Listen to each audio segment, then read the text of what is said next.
The helicopter is the first thing you feel. Too loud, too close, hanging over Oliver Tree like a dare. Then comes the fall. Not as a tragedy, not as a final image, not as something asking for grief. It plays like a staged interruption, a spectacle built to make your body tighten before your brain has time to decide what it is watching. That is the point. Oliver Tree has always understood that attention does not have to feel good. It just has to stick. A fall, a crash, a scream, a bowl cut, a scooter, a jacket that looks too loud for the room, pants so oversized they stop being clothes and become architecture. All of it works the same way. It breaks the rhythm. It irritates the eye. It makes people react before they can look away. And that raises the question at the center of Oliver Tree's entire public image. Why would an artist make himself annoying on purpose? Most performers try to remove friction. They want the look to be clean, the voice to be polished, the story to be flattering, the interview to be charming, the image to be easy to like. Oliver Tree went the other direction. He built himself into a human speed bump. You could enjoy him, hate him, cringe at him, argue about him, laugh at him, or accuse him of doing too much. But you had to slow down.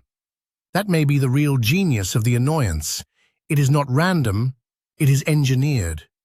Before Oliver Tree became impossible to separate from the scooter-riding character that made him instantly recognizable, he was already making music. He had roots in electronic music, alternative pop, hip-hop, and punk-adjacent songwriting. He released music under different forms of the Tree name, collaborated with producers, and built a catalog before the wider internet knew what to do with him. But the version that broke through was not just a singer. It was a provocation. The character Turbo, with the bowl cut, tiny red sunglasses, bright windbreaker, and huge Jenko-style pants, did not look designed to be cool. He looked designed to be remembered against your will. The outfit was cartoonish, but not in a soft way. It had the strange power of something embarrassing that had been made too confident to dismiss. It looked like childhood taste, mall nostalgia, scooter kid obsession, and internet trolling fused into one person. That is where Oliver Tree's annoyance becomes more than a joke. A normal joke gives you permission to laugh and move on. Annoyance keeps asking for one more reaction. It nags, it repeats, it makes you wonder whether the person doing it is clueless or completely in control. With Oliver Tree, that uncertainty became part of the performance. Was he serious? Was he acting? Was the interview awkward because he was awkward, or because he wanted the whole thing to feel wrong? Was the retirement announcement real, or another stunt? Was the outrage part of the rollout? Was the character making fun of internet culture, or was internet culture making the character famous? The answer was often yes to all of it. Oliver Tree rose in an era where attention had become a participation game. A song was not just a song anymore. A release could be a countdown, a hostage-style bit, a fake cancellation, a comment campaign, a meme, a challenge, a controversy, a costume, a video, a stunt, a character arc, and then finally, somewhere inside all of that noise, the track itself. He understood something uncomfortable about the internet.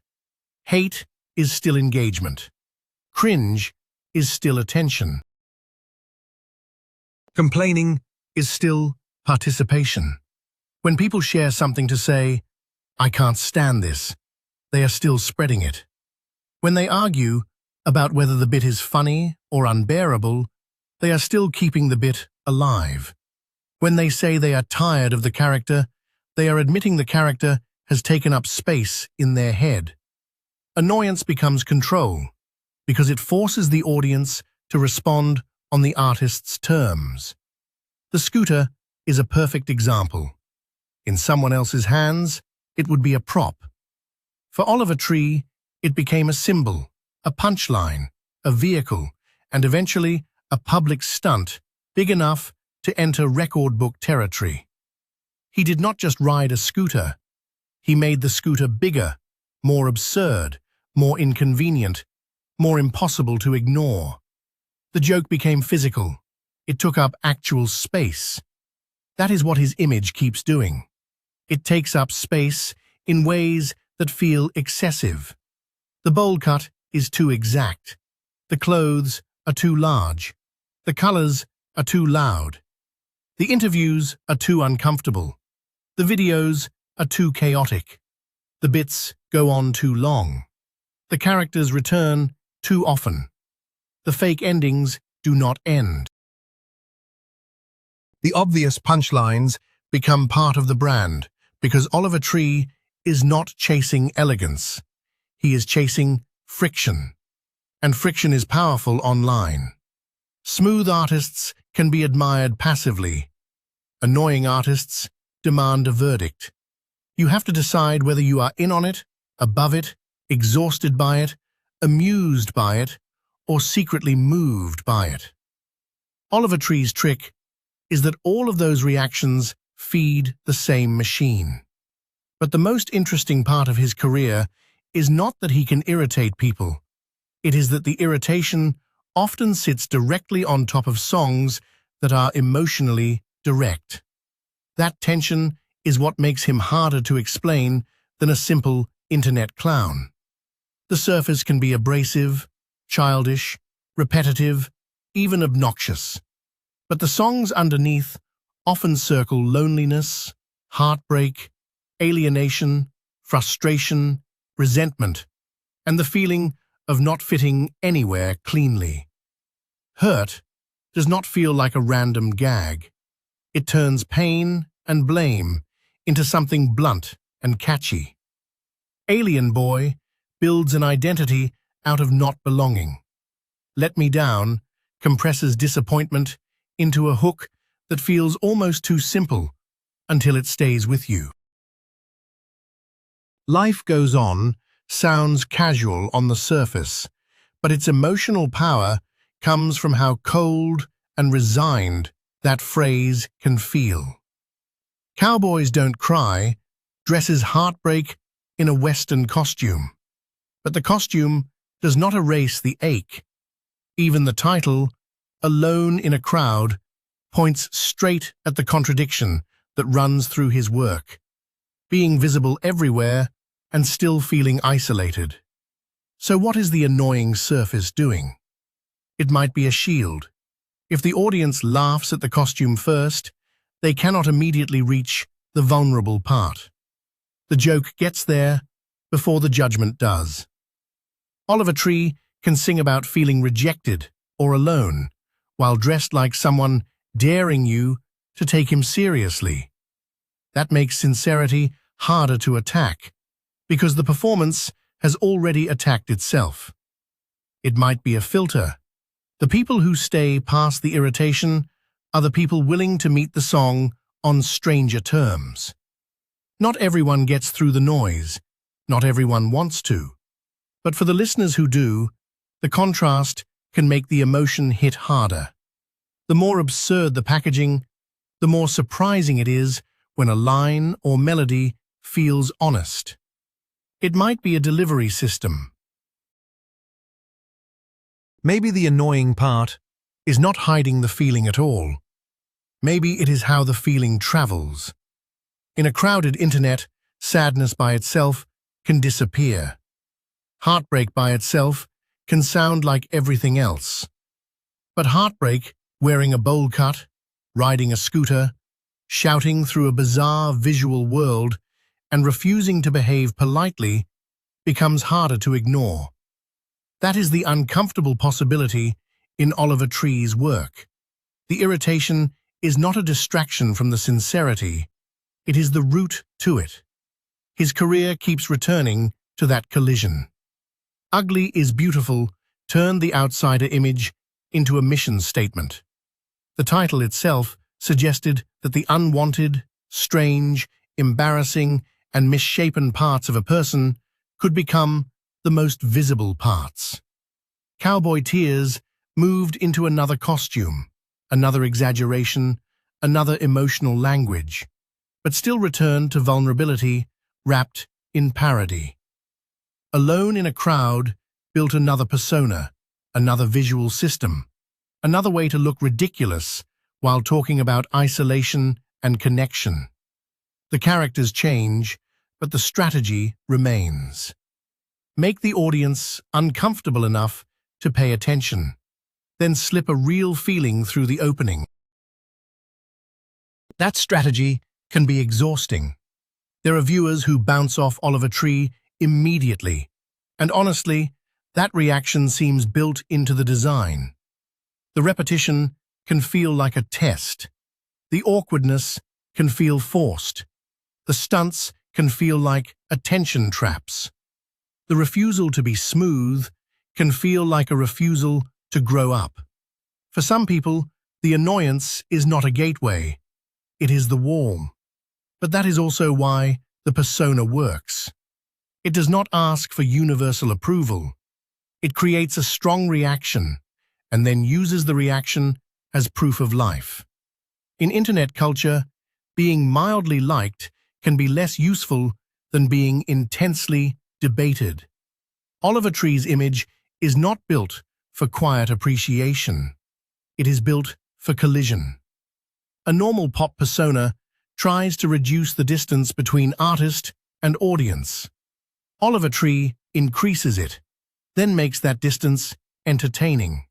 He turns the viewer's discomfort into part of the show. When an interview gets weird, you are not just learning about him, you are watching the interviewer negotiate the bit. When a video becomes too loud or too absurd, you are not just watching a music video. You are watching your own tolerance get tested.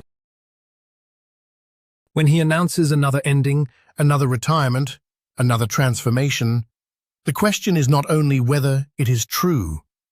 The question is why you still want to know. That is where annoyance becomes a kind of authorship. He controls the frame by making the frame impossible to ignore. And yet, the emotional core keeps complicating the joke. If Oliver Tree were only irritating, the act would be easy to dismiss. If he were only sincere, the music might blend into a crowded field of alternative pop confession. The strange power comes from the mismatch. The voice can sound wounded, while the image looks ridiculous. The melody can be sweet, while the video is chaos. The lyric can suggest loneliness, while the public persona acts like it wants to annoy the entire room into submission. That contradiction feels very internet native. Online, people often turn pain into memes before they admit it hurts. They hide embarrassment under irony. They perform confidence through exaggeration. They make themselves the joke before anyone else can. Oliver Tree takes that instinct and blows it up until it becomes a career. The bowl cut is not just a haircut. It is a refusal to be presented in the expected way.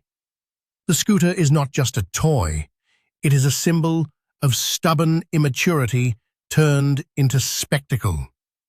The oversized clothes are not just nostalgia.